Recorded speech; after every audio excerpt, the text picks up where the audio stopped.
ফোনালাপ এখন রাজনৈতিক আগুনে ঢেলেছে। থাই প্রধানমন্ত্রী পেতাংতার সিনাওয়াতের পদত্যাগের দাবিতে শনিবার ব্যাংককের রাস্তায় নেমেছে হাজারো মানুষ।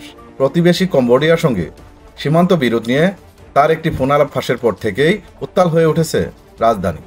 দুর্নীতির অভিযোগ, সেনাবাহিনীর সমালোচনা এবং কম্বোডিয়ার সাবেক প্রধানমন্ত্রী হুন সেনের প্রতি অতিরিক্ত নমনীয়তার অভিযোগ উঠেছে পেতাংতার বিরুদ্ধে। আসোয়া সেই ফোনালাপে থাই এক শীর্ষ সেনা কর্মকর্তাকে নিয়ে বিরূপ মন্তব্য করতেও শোনা যায় তাকে। বিক্ষোভকারীদের ভাষ্য, প্রধানমন্ত্রী পেতাংতার দেশের সমস্যা সমাধানের পরিবর্তে নতুন সংকট তৈরি করেছেন। বিক্ষোভের অন্যতম নেতা পার্থেপ পম্পান বলেন, তিনি সব সমস্যার মূল, এখন তার সরে যাওয়া উচিত। 2023 সালে ফিউচার হাই পার্টির ক্ষমতায় আসার পর এটি এখন পর্যন্ত সবচেয়ে বড় বিক্ষোভ।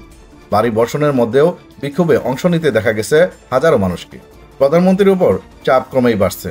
অর্থনৈতিক পুনরুদ্ধার, দুর্বল জোট সরকারের ঐক্য রক্ষা ও আগামী মাসে অনাস্থা ভোটের মুখে পড়ার আশঙ্কা এখন চরম সংকটে পড়েছে 38 বছর বয়সী এই নেতা।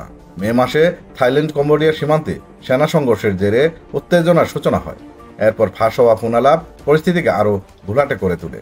এতে থাই জনগণের মধ্যে বিস্তৃত ক্ষোভ তৈরি হয়, তার রূপ নেয় রাজপথের জনস্রোতে।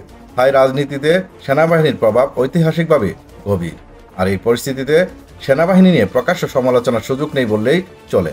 প্রধানমন্ত্রী ইতিমধ্যে দুঃখ প্রকাশ করলেও বিক্ষোভ থামছে না। অনেকেই মনে করছেন তার ক্ষমতা ধরে রাখার পিছনে ভূমিকা রাখছেন তার প্রভাবশালী বাবা ও সাবেক প্রধানমন্ত্রী থাকসিন সিনাওয়াত এবং কম্বোডিয়ার হুন সেন।